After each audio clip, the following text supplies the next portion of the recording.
Assalamualaikum warahmatullahi wabarakatuh.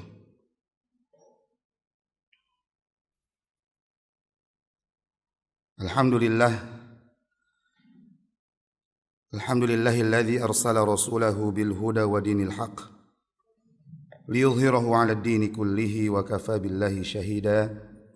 Asyhadu an la ilaha illallah wahdahu la syarika lah iqraran bihi wa tauhida wa asyhadu anna Muhammadan 'abduhu wa rasuluh. Salawatu rabbi wa salamuhu alaihi laqad ballagha ar-risalata wa adda al-amanah wa nasaha al-ummata wa jahada fillahi haqqa jihadih wa taraka ummatahu ala mahajjatin bayda'i naqiyyah layluha kanahariha la yazighu anha illa halikun. Fa salawatu rabbi wa salamuhu alaihi wa ala alihi wa ashabihi wa man tabi'ahum bi ihsanin ila yaumiddin wa sallama tasliman mazida amma ba'du. Ya ayyuhalladzina amanu taqullaha haqqa tuqatih wa la tamutunna illa wa antum muslimun.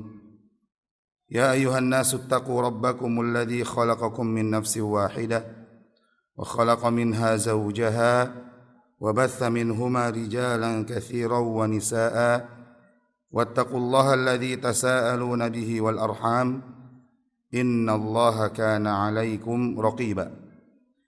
Ya ayyuhalladzina amanu taqullaha wa qulu qawlan sadida yuslih lakum a'malakum wa yaghfir lakum dhunubakum wa man yuti'illaha wa rasulahu faqad faza fawzan 'azima. Amma ba'du. Fa inna asdaqal hadithi kitabullah wa khairal huda huda Muhammadin sallallahu alaihi wasallam wa syarral umuri muhdatsatuha fa inna kulla muhdatsatin bid'ah wa kulla bid'atin dhalalah wa kulla dhalalatin finnar a'yadzan billahi minan nar. Allahumma inna nas'aluka ilman nafi'an wa rizqan thayyiban wa 'amalan mutaqabbalan wa lisanan dzakiran wa qalban khashi'an. Allahumma inna na'udzu bika min ilmin la yanfa' wa min qalbin la yakhsha' wa min nafsin la tashba' wa min da'watin la yustajabu laha. Jamaah akhwati fillah rahimani wa rahimakumullah. Pertama-tama dan paling utama, marilah kita senantiasa awali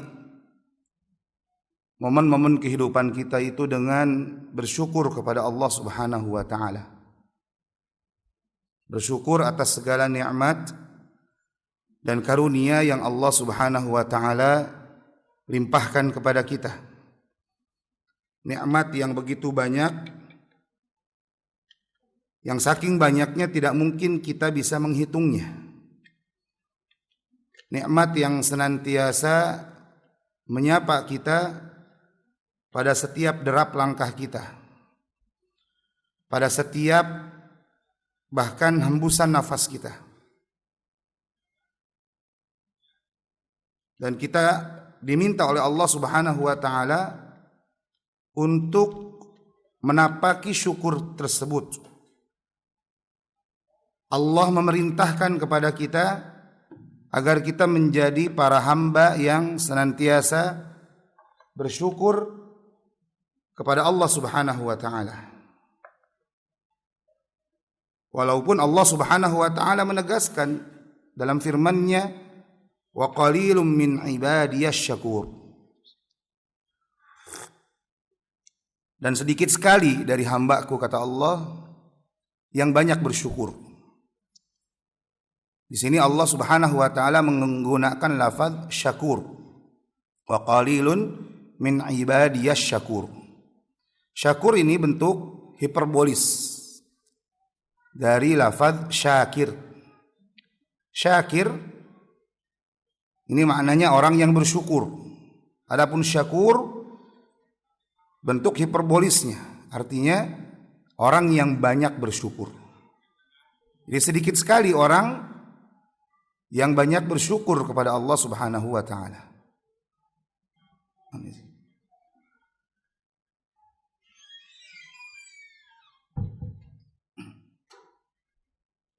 Maka hendaknya kita untuk menjadi salah satu hamba yang sedikit tersebut, yaitu orang yang senantiasa bersyukur kepada Allah Tabaraka wa ta'ala.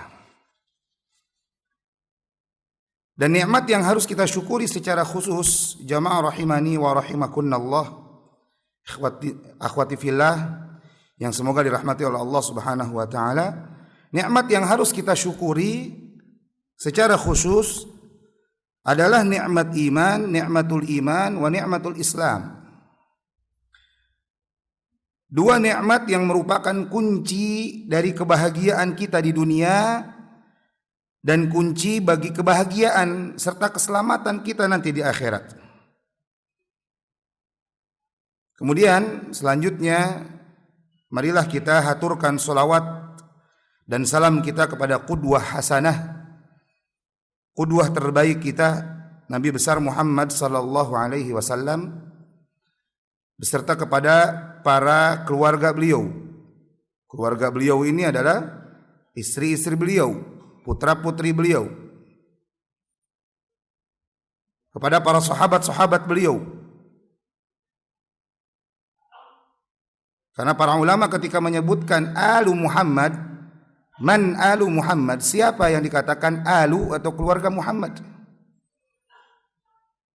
Para ulama berbeda pendapat, menjadi dua pendapat sebagaimana dituturkan oleh salah satu guru kami Syekh Wahid Abdul Salam Bali hafizahullah taala, di mana kata beliau bahwa alu Muhammad qaulan, keluarga Muhammad itu ada dua pendapat dari kalangan para ulama. Sebagian mengatakan alu Muhammad huwa ahluhu, keluarga Muhammad adalah ya keluarga beliau, termasuk di dalamnya istri-istri beliau. Jadi keluarga beliau bukan hanya keturunannya beliau saja dari kalangan para habaib misalkan, tapi namanya alu Muhammad dimulai tentunya dari apa?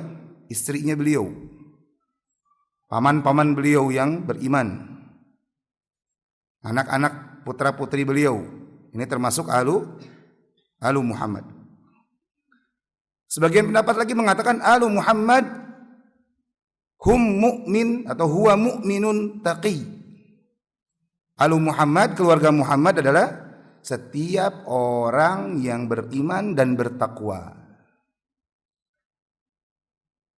Jadi orang yang beriman dan bertakwa kepada Allah Subhanahu wa taala, orang yang beriman kepada Allah dan Rasulnya sallallahu alaihi wasallam, ini termasuk keluarga Muhammad. Maka kita berdoa kepada Allah Subhanahu wa taala, semoga Allah Subhanahu wa taala memasukkan kita ke dalam jajaran kelompok yang dianggap atau dihitung sebagai alu Muhammad atau keluarga Muhammad.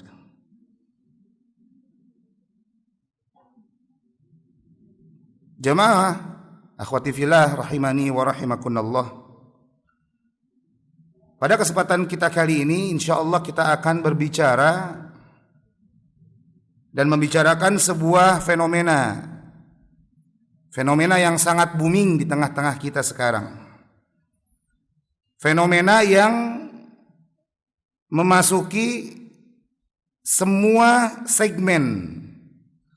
Fenomena yang tidak memandang segmen atau batas usia. Tidak memandang segmen, elemen kelompok atau komunitas masyarakat. Tua, muda, miskin, kaya, anak kecil, orang dewasa, bapak-bapak, ibu rumah tangga, semua menggandrungi fenomena ini. Apa itu? Media sosial atau sosial media, sama.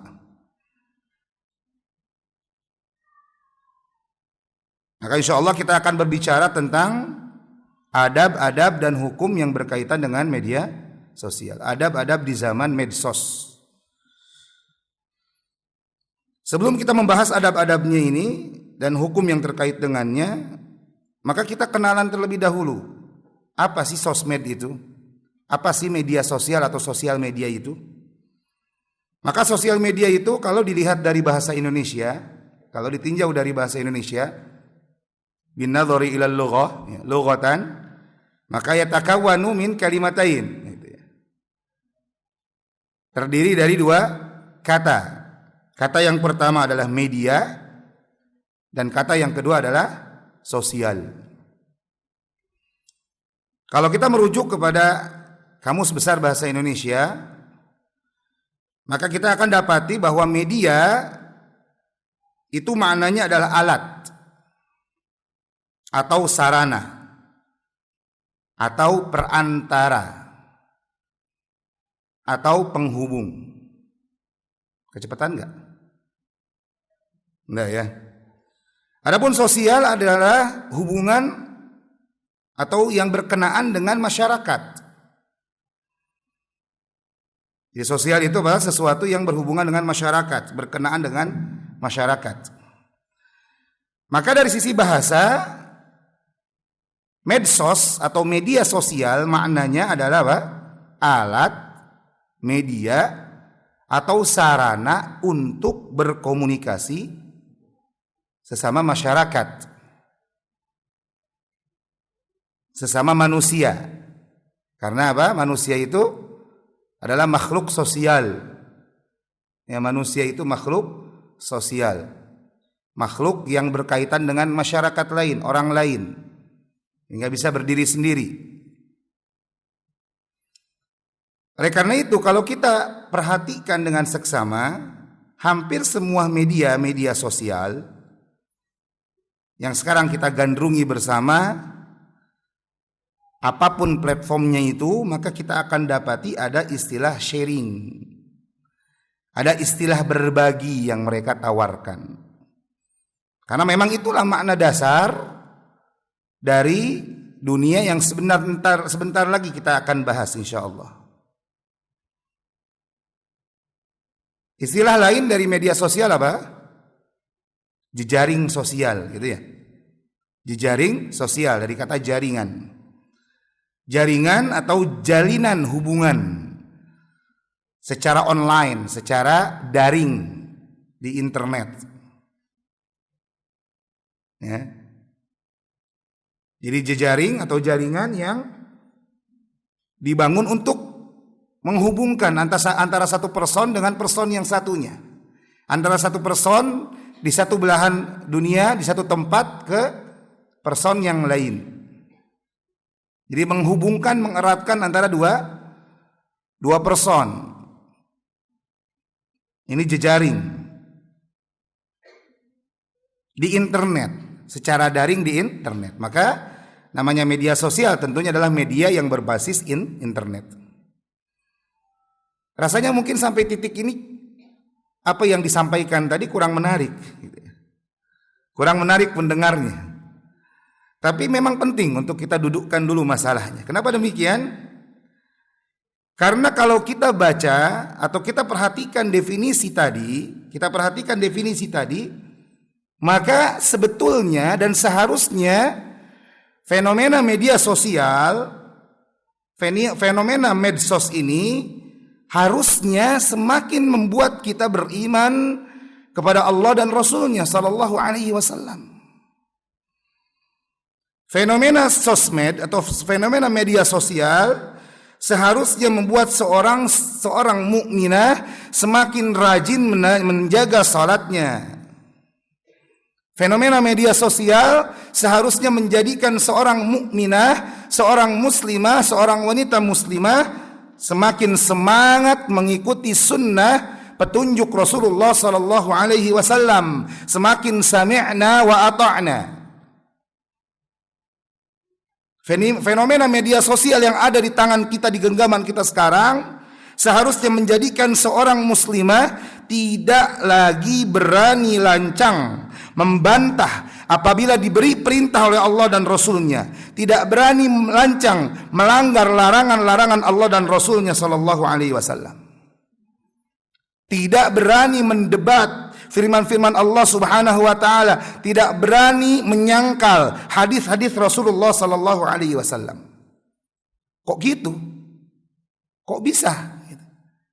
Karena jamaah akhwati fillah rahimani wa rahimakumullah, 15 abad yang lalu 15 abad yang lalu kekasih kita, junjungan kita Rasulullah sallallahu alaihi wasallam menjelaskan bahwa salah satu tanda dekatnya hari kiamat, salah satu tanda akhir zaman, fenomena yang menunjukkan kiamat semakin dekat dan semakin dekat, beliau nyatakan dalam riwayat Imam Ahmad, inna baina yaday sa'ah taslim al-khassah wa fushuwat tijarah wa qat'al arham wa syahadat az-zur wa kitman asy-syahadatil haqq wa dhuhur al-qalam. Kata beliau,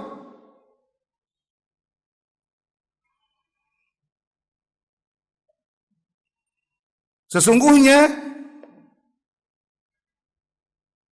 fenomena-fenomena yang akan datang terjadi menjelang datangnya kiamat, fenomena-fenomena yang menunjukkan dekatnya dan semakin dekatnya hari kiamat, kata beliau, yang pertama adalah ketika salam dikhususkan hanya kepada orang-orang tertentu saja. Terjadi apa tidak? Terjadi sekarang. Kita salam sama ibu-ibu pengajian, yang satu taklim saja. Kita salam sama tetangga, orang-orang yang kita kenal saja. Ketemu muslimah lain, ketemu ibu-ibu pakai jilbab lain, di restoran cuek, acuh. Di jalan ke pasar ketemu sama akhwat, ketemu sama ibu-ibu, kelihatan pakai kerudung, kelihatan identitas muslimahnya, cuek. La salam wala kalam. Terjadi? Terjadi. Yang kedua, maraknya perdagangan. Terutama di zaman sekarang, zaman media sosial. Kembali lagi ke media sosial. Maraknya perdagangan. Dulu orang dagang harus punya modal besar, harus nyewa ruko, harus mencari tempat yang strategis, harus memikirkan strategi-strategi marketing agar orang pembeli datang ke tempat jualannya, ke tokonya, apapun itu. Sekarang tinggal bikin postingan, mau pakai 1.0, 2.0, 3.0, cara covert sellingnya bebas. Share langsung dapat pembeli. Malam-malam closing banyak. Masya Allah. Zaman yang luar biasa. Maraknya apa kata Rasul? Perdagangan. Ini 15 tahun yang 15 abad yang lalu jemaah. Beliau nggak tahu Facebook, nggak tahu Instagram, nggak tahu di WhatsApp pun ada WhatsApp bisnisnya, gitu ya, nggak tahu. Tapi beliau sudah sampaikan saat itu. Kemudian yang ketiga, banyaknya pemutusan tali silaturahim. Adik sama kakak udah nggak mau ketemuan lagi, nggak mau kontak-kontakan lagi gara-gara bisnis misalkan. Ya. Ponakan sama paman nggak mau ketemu, ponakan sama bibi nggak mau kenal lagi, karena rebutan warisan misalkan. Memutus hubungan, memutus silaturahim. Banyaknya persaksian palsu yang keempat. Banyaknya penyembunyian persaksian yang benar. Jadi persaksian palsu muncul, persaksian yang benar disembunyikan. Kemudian yang terakhir, dan ini yang kita akan bahas, syahidnya, ya, yaitu apa? Bermunculannya pena atau tersebarnya tulisan. Kalimah zuhurul qalam secara bahasa kita terjemahkan tersebarnya pena atau tampilnya pena. Maka ulama menjelaskan bahwasanya media komunikasi dan tulisan itu tersebar dengan masif sebelum hari kiamat datang. Dan salah satunya fenomena media sosial yang sedang kita bahas ini. Fenomena media sosial yang sedang kita gunakan dalam setiap waktu, setiap saat dalam kehidupan sehari-hari kita. 15 abad yang lalu, jamaah rahimani wa rahimakumullah, Nabi SAW mengatakan bahwasanya fenomena media sosial ini pasti akan terjadi, tapi tentunya dengan bahasa Nabi yang klasik. 15 abad yang lalu Nabi tidak mengatakan nanti ada sosmed loh di depan para sahabat. Enggak. Para sahabat nanti bengong. Ya, bingung. Sosmed, apa itu sosmed gitu. Nanti ada Facebook loh, ada WhatsApp loh, ada WhatsApp bisnis loh. Ya, kalau mau beli barang tinggal klik di WhatsApp, di akunnya, kemudian lihat ada katalog yang dicantumkan, langsung masukkan keranjang, jual beli, selesai. Gitu ya. Nabi nggak berkata gitu. Ada sosmed loh, nanti antum semua bakal pakai WhatsApp, pakai Instagram, pakai Telegram. Tidak. Atau misalkan kalian nanti akan punya akun-akun Facebook. Kalau mau ngirim foto, kalian tinggal kirim di Instagram. Kalau mau kirim video, misalkan kirim di TikTok. Enggak, Nabi nggak mengatakan demikian. Tapi Nabi menggunakan bahasa klasik yang substansinya sama, zuhurul qalam. Artinya pena-pena akan tampil, pena-pena akan tersebar. Artinya tulisan-tulisan, artikel-artikel, komentar-komentar akan cepat dan masif sekali tersebar di tengah-tengah dunia ini. Tulisan-tulisan akan tersebar secara masif, tanpa batas. Orang dari Balikpapan, dari BDI, dari Masjid Jabalus Suada, ngirim tulisan, ngirim komentar, semua sedunia yang di ujung dunia sekalipun akan bisa membacanya. Zuhurul qalam, kata Nabi. Dan Nabi mengatakannya kapan? 15 abad yang lalu. 1400-an tahun yang lalu. Pena-pena, tulisan-tulisan akan tersebar dan tampil menguasai dunia. 15 abad yang lalu, seorang nabi yang berbicara, seorang ummi. Apa itu ummi? Seorang yang tidak bisa baca, tidak bisa tulis. Ini bentuk kemuliaan, ya. Ustaz, kenapa sih Nabi suka disebut-sebut orang yang tidak bisa baca, tidak bisa nulis? Kalau sekarang kita mungkin ya malu, aib. Seorang tidak bisa baca, tidak bisa nulis, aib, ketinggalan zaman, ketinggalan informasi, gitu ya. Tapi kalau Nabi SAW yang ummi, yang tidak bisa baca, tidak bisa nulis, ini kehormatan, kemuliaan beliau. Kenapa?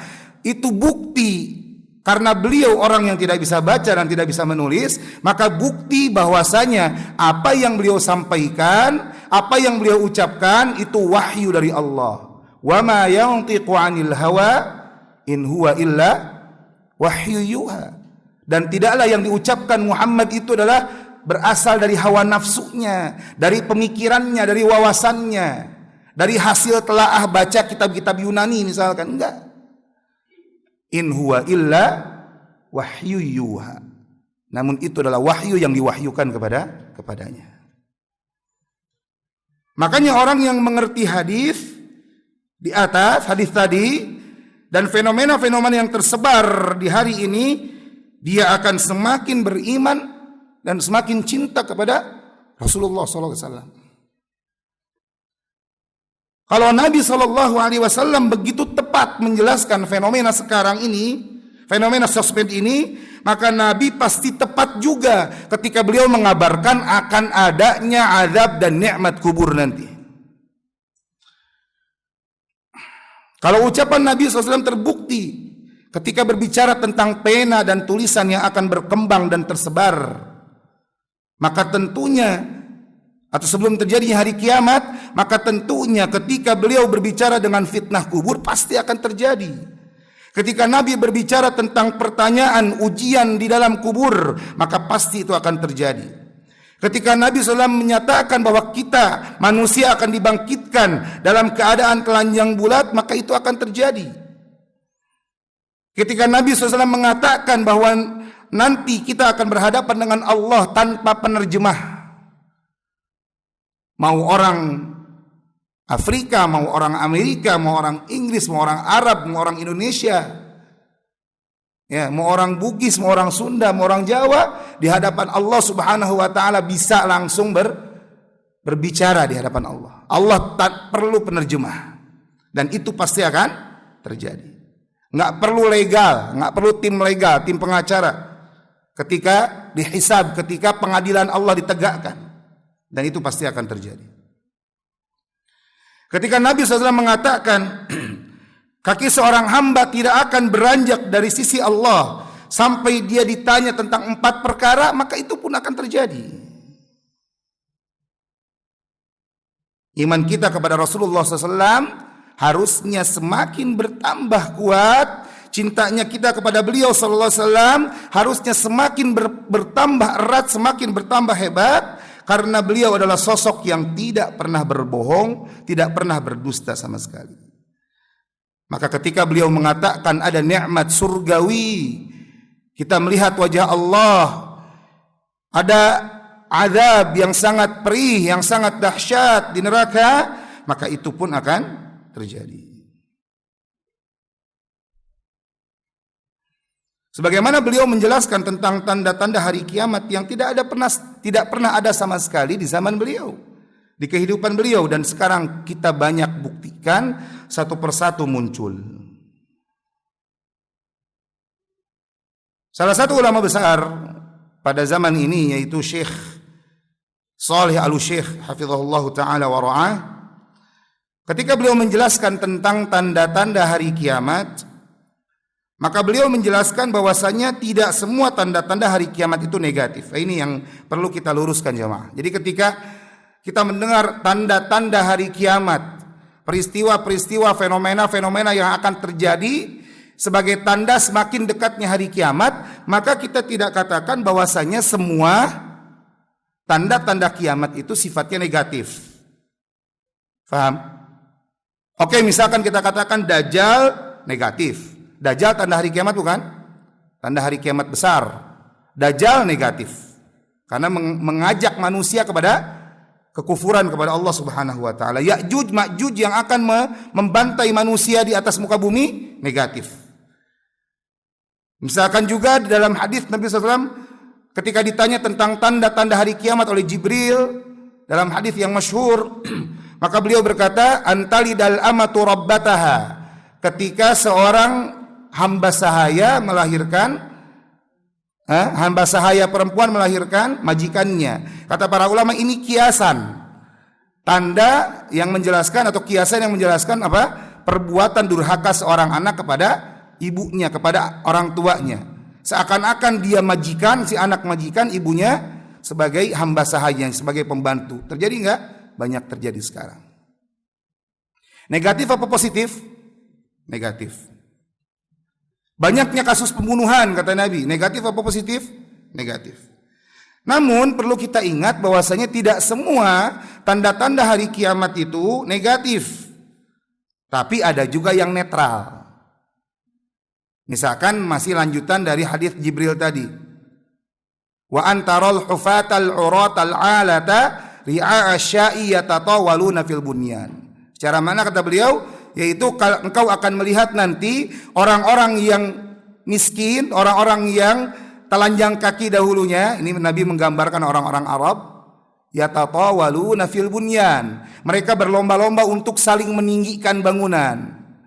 Jadi bangsa Arab yang terkenal bangsa terpinggirkan, bangsa miskin, bangsa yang terbelakang, nanti di akhir zaman akan saling berlomba-lomba meninggikan bangunan. Terjadi apa tidak? Terjadi. Bangunan tertinggi di dunia berada di tanah Arab, di Jazirah Arab. Ya, kita lihat di Arab Saudi, masya Allah, pembangunan besar-besaran, membuat gedung-gedung pencakar langit. Belum lagi negara-negara yang lain, Dubai, Uni Emirat Arab dan yang lainnya.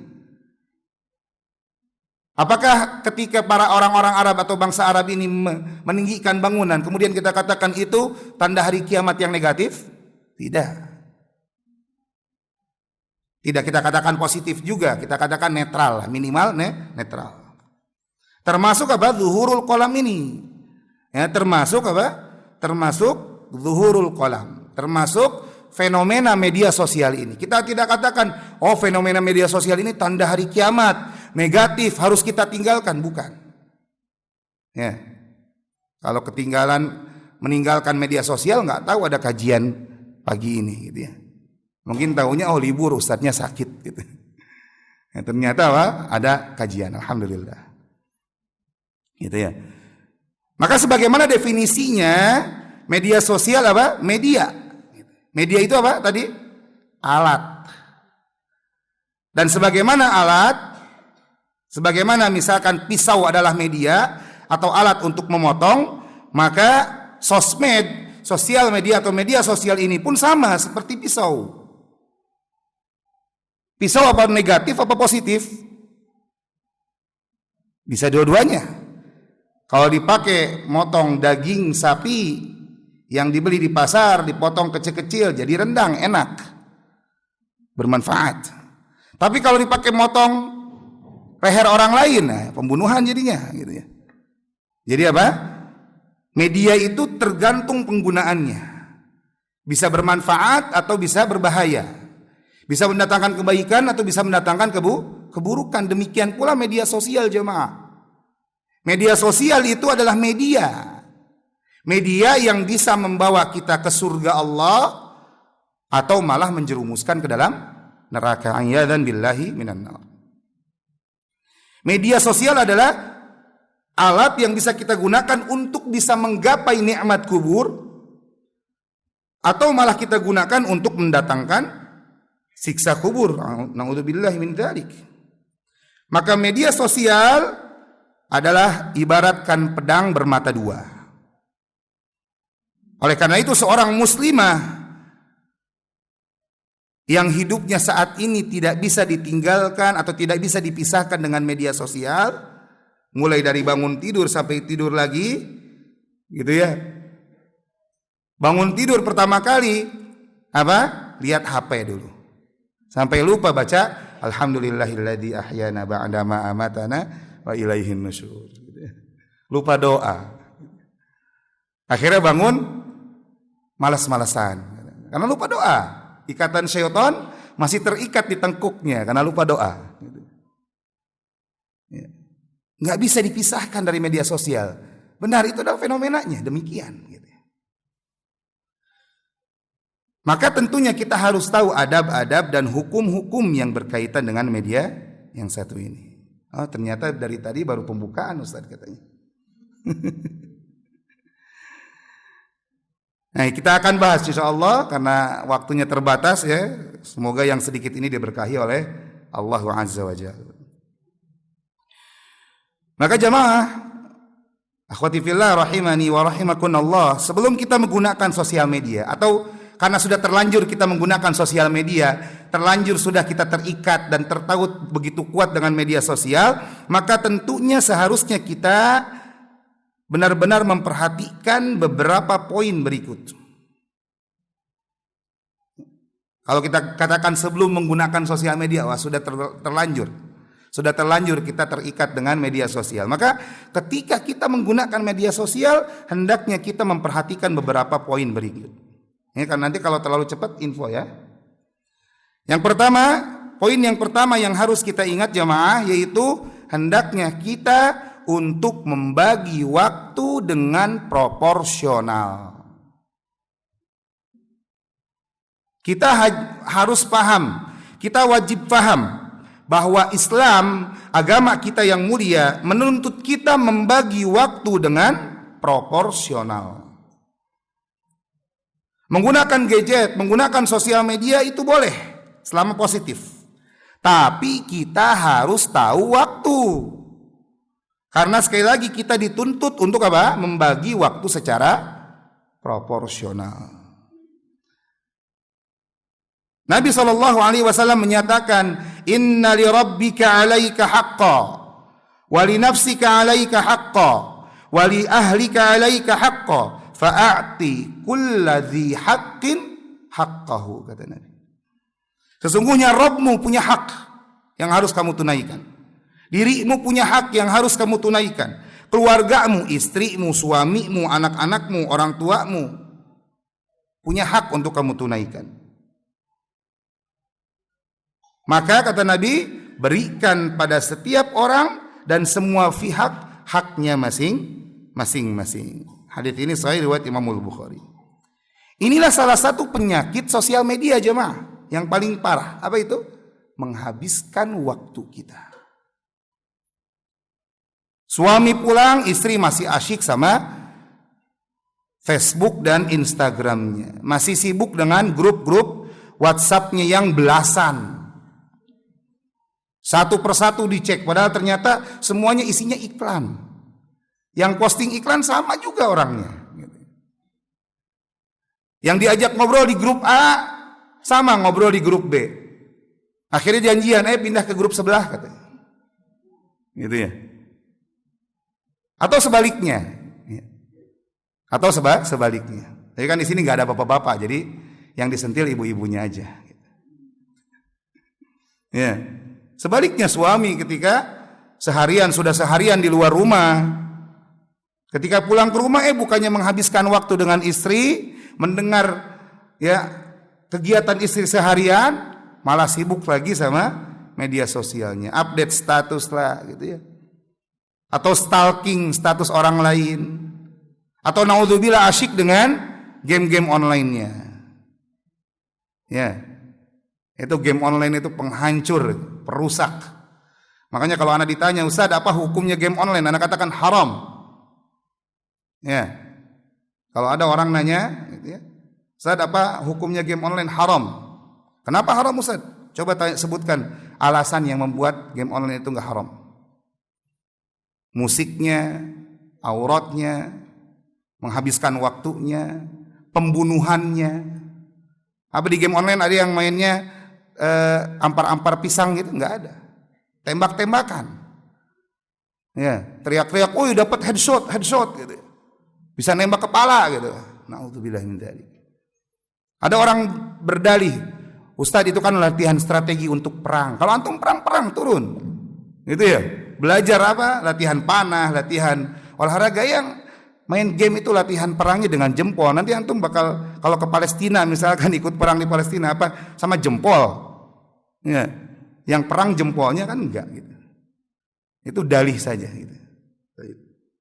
Ya. Ini Nabi mengatakan Rob kita punya hak. Silahkan berteman di jejaring sosial, tapi ingat Allah punya hak. Pasangan punya hak, istri punya hak, suami punya hak, anak-anak punya hak. Semua punya hak yang harus kita tunaikan masing-masing. Tahu enggak jamaah rahimani wa rahimakumullah? Hadis Imam Bukhari ini, hadis yang tadi dibacakan itu, Nabi sampaikan kepada siapa? Pernah dengar enggak? Pertama kali Nabi menyampaikan hadis ini kepada siapa? Kepada Abu Darda. Allah. Siapa Abu Darda ini? Kenapa Abu Darda? Apa beliau sibuk sama Instagramnya? Apa Abu Darda ini sibuk sama game online-nya? Tidak. Abu Darda adalah seorang yang dikenal rajin ibadah. Tapi rajinnya over. Hampir setiap siang, hampir setiap hari beliau berpuasa. Dan malam selesai selepas Isya, beliau sholat malam sampai subuh. Bandingkan dengan kita gitu ya. Sholat subuh kesiangan, sholat zuhur keteteran, sama masak sama pulang anak gitu ya. Sholat asar kesorean, sholat maghrib ya, habis buat makan waktunya. Sholat isya ketiduran. Allah. Mana sholat malamnya gitu ya. Mana munajatnya dengan Allah. Ini Salman, siapa? Abu Darda. Abu Darda ini over dalam ibadah. Sampai-sampai istrinya tidak pernah disentuh. Akhirnya dinasehati oleh salah satu sahabat yang paling dekat dengannya. Akhnya, saudara seislamnya. Jadi Nabi kan biasanya menghubungkan, mengaitkan dua orang bersaudara, akhwain gitu ya. Nah, Salman sama Abu Darda. Salmanul Farisi Nasehatin gitu ya. Karena istrinya Abu Darda, siapa istrinya Abu Darda? Ummu Darda, sahih. Iya betul gitu ya. Nggak usah pusing, Abu Darda siapa suami istrinya? Ummu Darda gitu. Ya, jadi nggak usah ingat-ingat sesuatu yang nggak diingat gitu. Ditanya siapa suaminya Abu Darda? Ummu Darda. Siapa istrinya Abu Darda? Ummu Darda. Siapa istrinya Ummu Darda? Abu Darda. Gitu. Dinasehatin sama sahabat tercintanya, nggak terima Abu Darda. Loh, ngapain saya dilarang? Saya kan ibadah, gitu ya. Maka akhirnya karena mereka nggak menemukan titik terang, laporlah kepada Nabi. Abu Darda nggak terima, lapor kepada Nabi, minta pembelaan. Loh, saya ibadah kok, kenapa dilarang, gitu ya? Apa kata Nabi? Shadaqa Salman. Yang benar Salman, kata Nabi.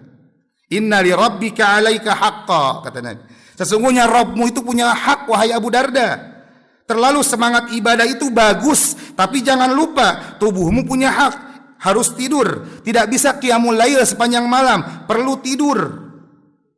Nggak bisa puasa setiap hari, ada waktunya perut kita diisi siang-siang. Nggak bisa puasa terus. Wali nafsika 'alaika haqqa, dan tubuhmu punya hak yang harus ditunaikan, kata Nabi. Kemudian beliau lanjutkan, wali ahlika 'alaika haqqa, dan istrimu, anak-anakmu punya hak juga yang harus ditunaikan. Istri punya hak disapa, istri punya hak dibelai, istri punya hak diajak bicara, diajak bercanda, didengar keluh kesahnya. Ya. Anak punya hak untuk diajak bercanda, bersenda gurau, main. Punya hak, jangan sholat terus. Ya, jangan sholat terus. Berikan setiap pihak haknya masing-masing. Itu yang dikritik siapa? Abu Darda yang keranjingan sholat malam, yang keranjingan ketagihan qiyamul lail, tahajud. Bayangkan jemaah kalau Nabi SAW ngelihat kita yang interaksi dengan gadgetnya terlalu berlebihan. Coba anak ingin tanya jemaah, kalau kita evaluasi diri kita, yang paling sering kita pegang gadget kita atau tangan suami kita? Jangan bawa Al-Quran dulu deh gitu. Apalagi Al-Quran gitu ya. Tangan kita lebih kuat memegang erat HP, gadget, atau tangan anak kita?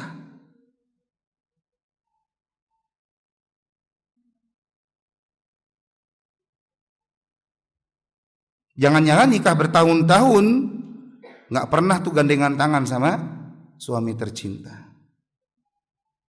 Itu baru suami jemaah, sekali lagi. Belum bicara apa? Mushaf. Apalagi Sahih Muslim, Sahih Bukhari, Kitabut Tauhid, gitu ya. Prioritas kita ternyata lebih asyik dengan gadget kita. Enggak usah, kan di gadget ada mushaf, gitu ya. Di gadget ada aplikasi-aplikasi hadis. Ya betul. Sekarang kita balikan lagi. Lebih banyak mana layar kita membuka sosmed atau aplikasi mushaf? Nah, itu juga kelihatan gitu ya. Jamaah rahimani wa rahimakumullah. Semua punya hak. Itu semua punya hak. Kalau sholat saja tidak bisa dijadikan alat untuk menjustifikasi seseorang yang tidak menunaikan hak keluarga dan pasangannya, apalagi sosmed di zaman sekarang ini. Coba kita renungkan, untuk apa sih kita hidup? Untuk ibadah apa cuma menghabiskan waktu kita yang berharga, waktu kita yang sebentar di depan layar kecil di dalam genggaman tangan kita? Belum lagi jamaah kalau kita lihat, itu tuh lihat mushaf-mushaf Al-Quran yang kita punya, yang mungkin sekarang sudah berdebu, yang kita pajang di rak-rak buku dan hanya keluar di bulan Ramadan saja. Sekali lagi, lebih sering mana? Kita pegang mushaf atau pegang gadget kita? Lebih galau mana? Ya, lebih galau mana yang kita rasakan? saat kita tahu, kita sadar ketinggalan mushaf atau ketinggalan gadget. Allah. Pembagian waktu itu penting jemaah. Karena kita akan ditanya oleh Allah Subhanahu wa taala. Silahkan bersosial media dengan media-media yang ada, dengan platform apapun itu, tapi jangan lupakan sholat tepat waktu, jangan lupa nuntut ilmu, jangan lupa baca Al-Quran, jadikan Al-Quran wirid keseharian kita. Jangan tinggalkan satu hari, satu malam pun tanpa satu ayat kita baca jemaah. Waktu itu penting. Ada sebuah pepatah Arab yang menyatakan al-waktu kas-saif. Waktu itu seperti pedang, sebagaimana tadi kita katakan. In lam taqta'hu qata'ak. Kalau kamu tidak memotong waktu tersebut, maka waktu itu yang memotong kamu. Makanya begitu sering kita rasakan, kok udah sore. Betul apa betul? Kok udah dekat lagi Ramadan? Padahal belum ada persiapan keimanan sama sekali. Terakhir kali sholat malam, ya tanggal 29 Ramadan itu. Terakhir baca Al-Quran, yaitu setelah khatam, alhamdulillah khatam gitu ya, Ramadan tahun lalu. Allah musta'an.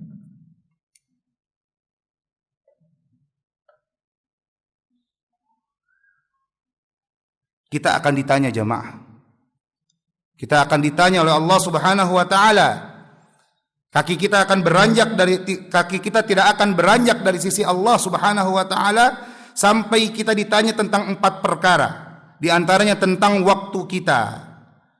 Waktu kita habiskan untuk apa?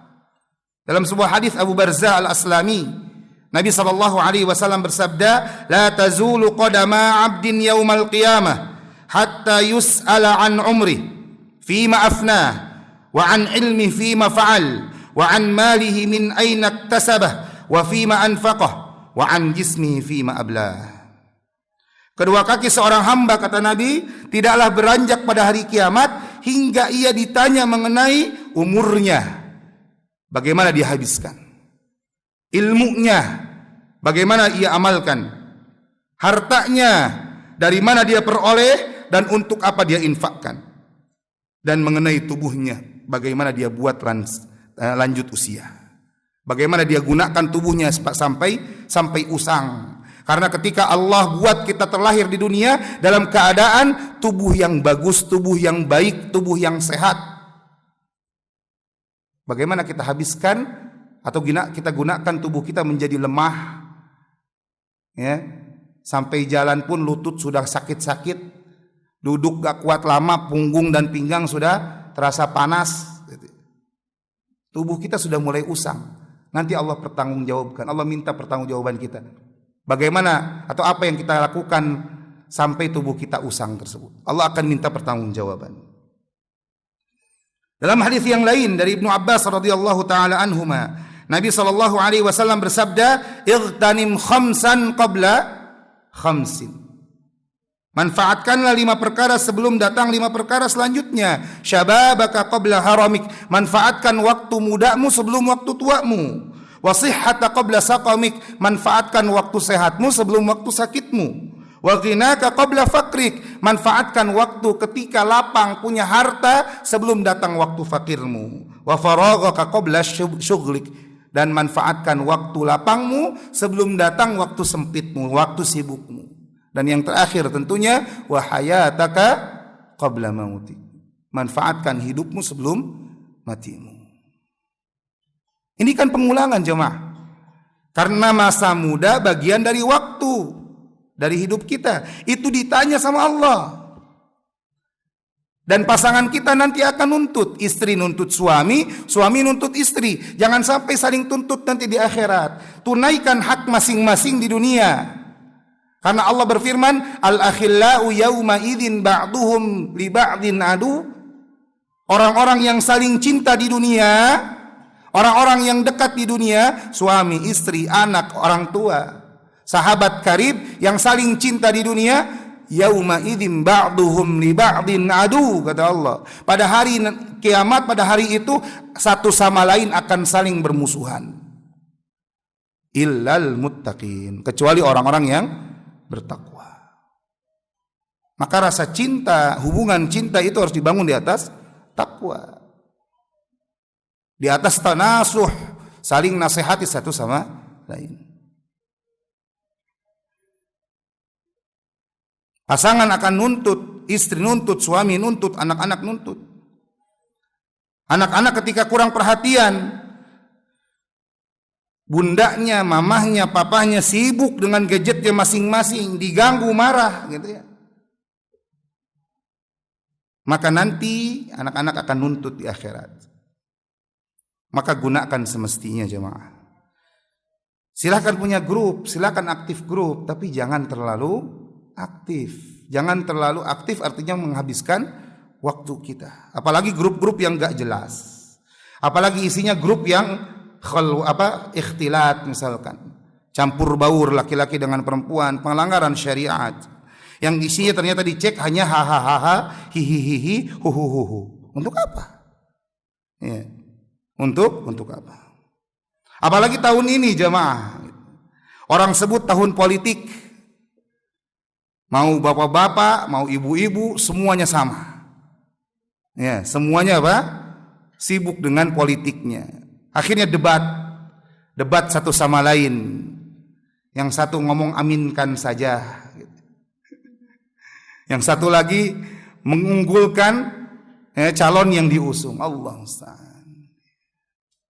Ya. Sayur sop aja belum matang.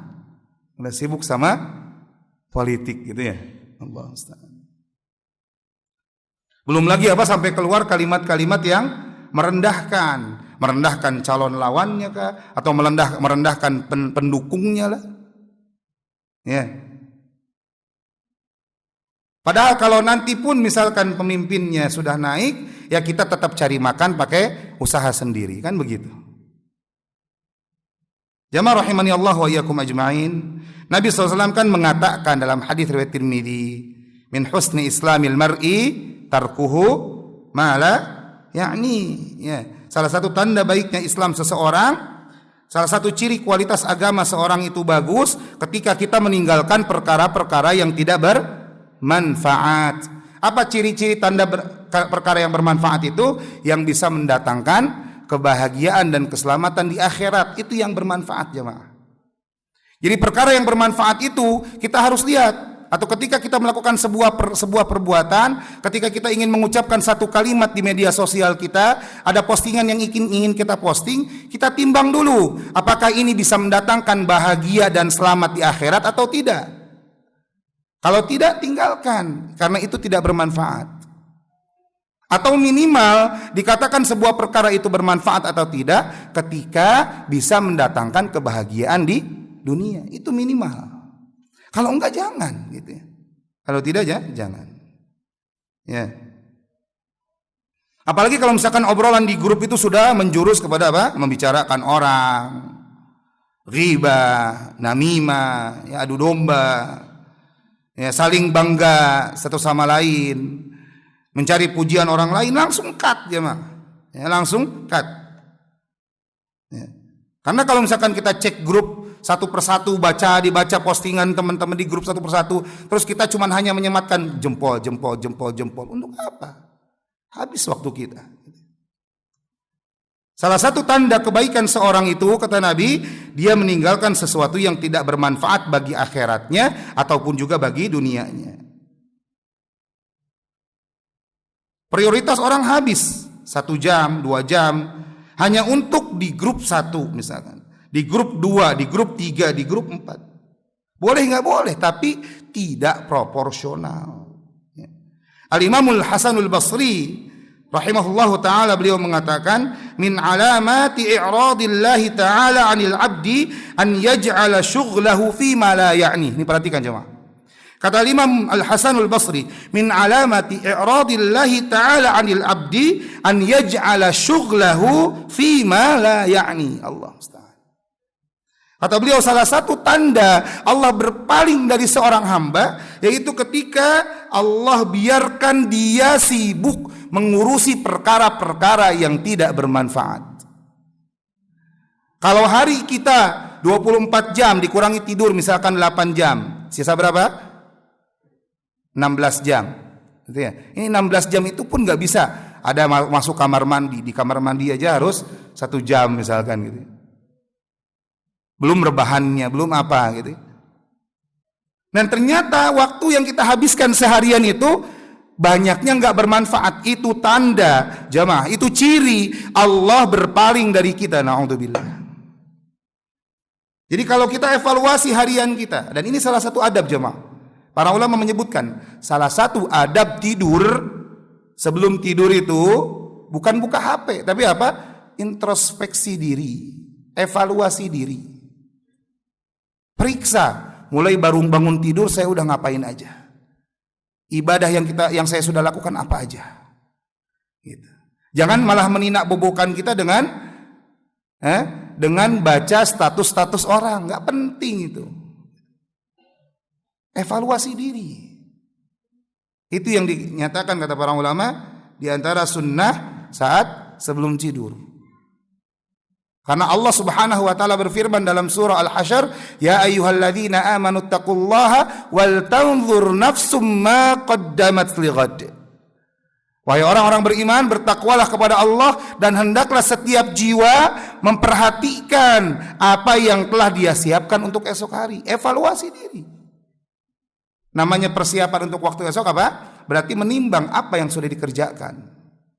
Karena waktu esok yang dimaksud adalah hari kiamat. Jadi untuk mengetahui apa yang sudah dipersiapkan hari kiamat, kita evaluasi diri. Apa yang sudah kita amalkan? Seharian ini dari bangun tidur sampai tidur lagi, banyak yang bermanfaat atau banyak yang tidak bermanfaat? Kalau ternyata banyak yang tidak bermanfaat, berarti apa? Allah berpaling padanya. Na'udzubillah.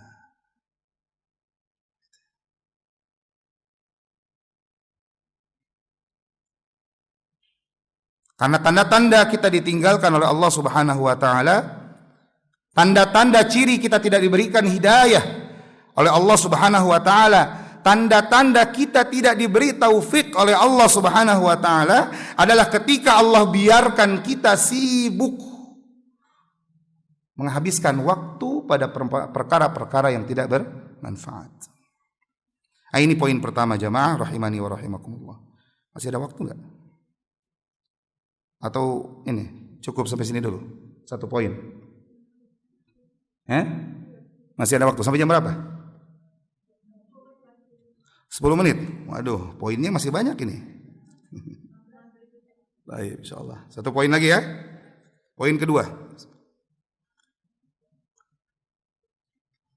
Ini paham ya penjelasannya? Nah, poin yang kedua ini penting, jemaah. Yaitu tanamkan kuat-kuat pada benak kita bahwa setiap postingan, setiap komentar, setiap kopas, apa kopas? Copy paste, dan share di media sosial yang kita lakukan itu semuanya akan dihisab oleh Allah. Semuanya tidak ada yang luput dari Allah. Karena Allah mewakilkan, Allah punya menugaskan malaikat untuk selalu mencatat setiap perbuatan kita. Allah Ta'ala berfirman dalam surah Qaf ayat 18, "Ma yalfidhu min qawlin illa ladaihi raqibun atid." Tidak ada satupun ucapan yang diucapkan melainkan ada di dekatnya malaikat pengawas yang selalu hadir. Makanya sebagian ulama mengatakan malaikat yang mencatat itu raqib dan atid dari ayat ini. Maka kontrol jari kita, jemaah. Kontrol jari kita agar tidak terlalu mudah posting. Apalagi belum kita cek dan recheck, belum kita klarifikasi, belum kita konfirmasi kebenarannya. Jangan dapat informasi, dapat postingan orang, walaupun mungkin dari orang yang kita percaya, langsung kita share begitu saja tanpa memastikan. Yang akhirnya ternyata yang kita share, yang kita kirim apa? Hoax atau disinformasi. Makanya kata Nabi, kafa bil mar'i kadiban an yuhadditha bima sami'a. Kata Nabi, cukuplah seorang dikatakan berdusta, cukuplah seorang dikatakan pendusta ketika dia selalu menyampaikan apa yang dia dengar. Berarti bisa dikiaskan ke media sosial ini. Cukup seorang dikatakan pendusta, tukang hoax ketika dia nge-share semua yang nyampe kepadanya tanpa dicek dulu. Maka kontrol, perhatikan. Ya, pastikan dulu ketika kita posting, ketika kita mau komentar, kopas misalkan, atau share. Ya, pastikan dulu bermanfaat atau tidak, benar atau tidak. Dan tentunya diam adalah salah satu cara terampuh untuk mengkontrolnya. Karena jari di dunia sosial media itu sama dengan lisan di dunia nyata.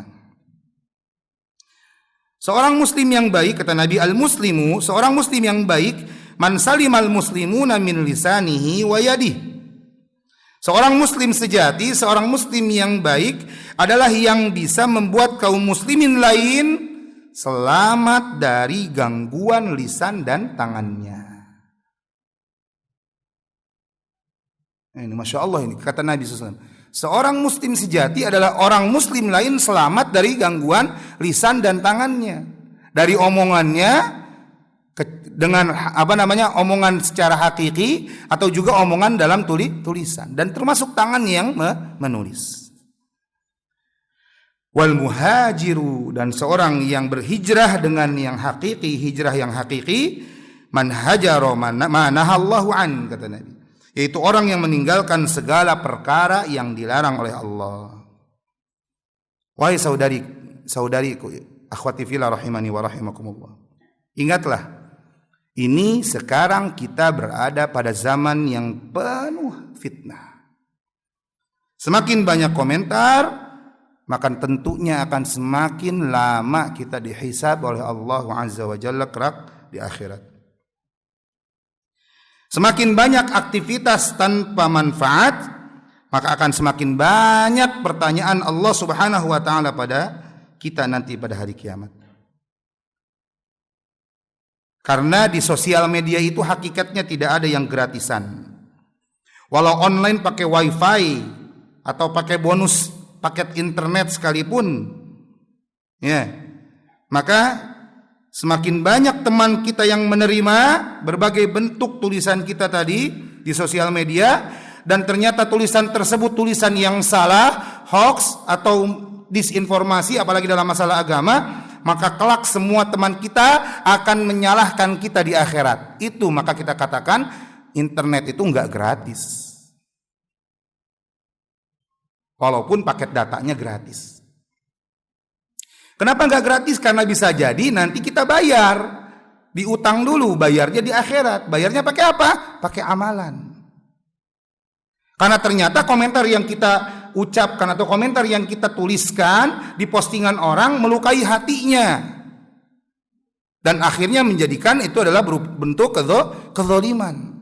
Apakah kezaliman akan dibiarkan? Tidak. Nabi menyebutkan ada salah satu zalim yang tidak akan dibiarkan. Wa dzulmun la yatrukuhullah. Kezaliman yang tidak akan dibiarkan oleh Allah, apa? Fadzulmul ibadi, ya, yaitu kezaliman para hamba, ya, li ba'din, kepada hamba yang lain. Sampai Allah akan selesaikan nanti di hari kiamat. Berarti dari sekarang kita tahu apa? Internet ini ternyata apa? Enggak gratis. Bahkan bayarnya mahal. Karena bayarnya bukan pakai pulsa, bukan pakai rupiah, tapi bayarnya pakai amal. Allah Ustaz. Maka ingat, tanamkan dalam hati kita sebelum kita melakukan aktivitas di media sosial, ingat bahwa setiap aktivitas yang kita lakukan, ucapan, kalimat yang kita sematkan, maka itu akan dicatat oleh Allah Subhanahu wa taala. Nanti tinggal dilihat apa dicatat sebagai kebaikan atau keburukan. Makanya suatu hari Al-Imam Al-Mujtaba, Imamuna Al-Imam Ahmad bin Hanbal Abu Abdillah rahimahullah wa radhiyallahu an, ketika beliau sakit yang menghantarkan kepada kematian beliau, sakit parah. Saat sakit maka para saudara-saudara tercintanya karena Allah, sahabat-sahabat karibnya menjenguk beliau rahimahullah. Menjenguk beliau. Salah satu yang jenguk itu Imam Tawus namanya. Ketika dijenguk, Imam Ahmad ini mengerang, merintih. Namanya orang sakit. Kalau misalkan jamaah pernah dengar kisahnya atau kisah kehidupannya Imam Ahmad, ini beliau sakit karena apa? Karena disiksa oleh khalifah, karena disiksa oleh pemimpin yang zalim saat itu, yang dihasut oleh para ahlul bidah. Ya. Karena di zaman itu sedang zaman fitnah. Ya. Negara Islam memegang pemahaman Jahmiyah yang mengatakan Al-Quran makhluk. Ini mereka mengatakan akidahnya Al-Quran itu makhluk, bukan kalamullah. Ya. Mereka menyatakan demikian. Dan dipaksakan para ulama ahlu sunnah banyak yang diburu, disiksa, termasuk Imam Ahmad. Jadi sakitnya karena hasil dari siksaan, dicambuk ratusan bahkan ribuan kali. Ketika sakit maka beliau mengerang, biasa gitu ya, sakit merintih biasa. Ya, jamaah ibu-ibu kalau lagi motong bawang terus ke iris gitu ya. Ke iris jari kita terus aduh gitu ya. Merintih biasa, manusiawi. Tapi Imam Tawus, orang yang kuat keimanannya kepada Allah dan hari akhir, beliau mengatakan, "Ya Aba Abdillah," wahai Abu Abdillah, ini kunyahnya beliau, kunyahnya Imam Ahmad. "Ya Aba Abdillah, alam ta'lam anna al-malaka yaktubu kulla syai' hatta aninil marid?" Wahai Abu Abdillah, bukankah engkau tahu malaikat pencatat itu mencatat segala sesuatu sampai rintihan orang sakit? Mendengar itu Imam Ahmad langsung terdiam, menahan rintihannya. Karena khawatir ternyata beliau merintih dicatat sebagai ketidaksabaran. Ini jamaah rahimani wa rahimakumullah. Yang perlu kita ingat dan perlu kita tanamkan ini sebagai penutup adalah bahwa sebelum kita melakukan aktivitas apapun itu di media sosial, menyaksikan apapun itu di internet, maka ingat apa yang kita lakukan, aktivitas yang kita perbuat di internet, di dunia maya tersebut, semuanya akan dicatat oleh Allah Subhanahu wa ta'ala. Maka pastikan yang dicatat oleh malaikat yang Allah tugaskan tersebut adalah catatan-catatan yang akan membuat kita gembira di akhirat nanti. Jangan malah catatan yang membuat seorang terheran-heran, sebagaimana dalam surah dalam surah Al-Kahfi. Surah Al-Kahfi yang biasa kita baca di hari Jumu'ah ya. Mulai nanti malam gitu ya. Ya, dalam surah Al-Kahfi, sebentar kita lihat ininya ayatnya.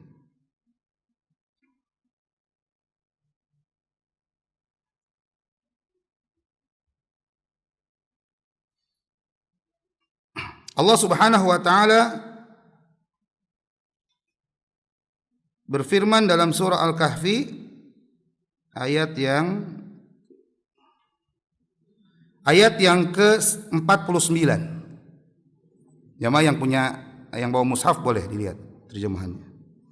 Allah berfirman, "Wa wudi'al kitab fataral mujrimina mushfiqina mimma fihi wa yaquluna ya wailatana ma li hadzal kitab la yughadiru saghiratan wala kabiratan illa ahsaha wa wajadu ma 'amilu hadira wala yadhlimu rabbuka ahada." Allah kata Allah, wa wudi'al kitab, maka dibagikanlah kitab catatan amal.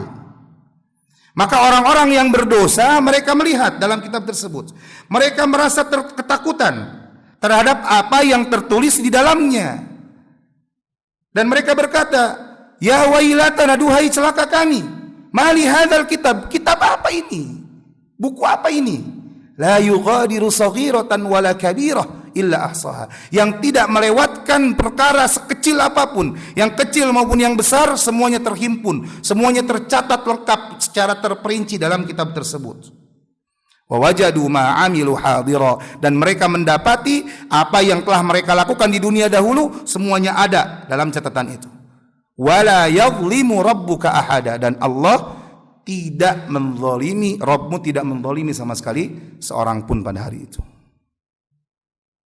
Nah, ini jamaah rahimani wa rahimakumullah, ya. Ini mungkin sampai sini ya, apa yang bisa kita bahas di pertemuan kita kali ini. Masih ada beberapa poin yang belum tersampaikan, yang mudah-mudahan nanti kalau ada kesempatan bisa kita bahas, ya, kita tuntaskan. Kalau ada kesempatan insyaallah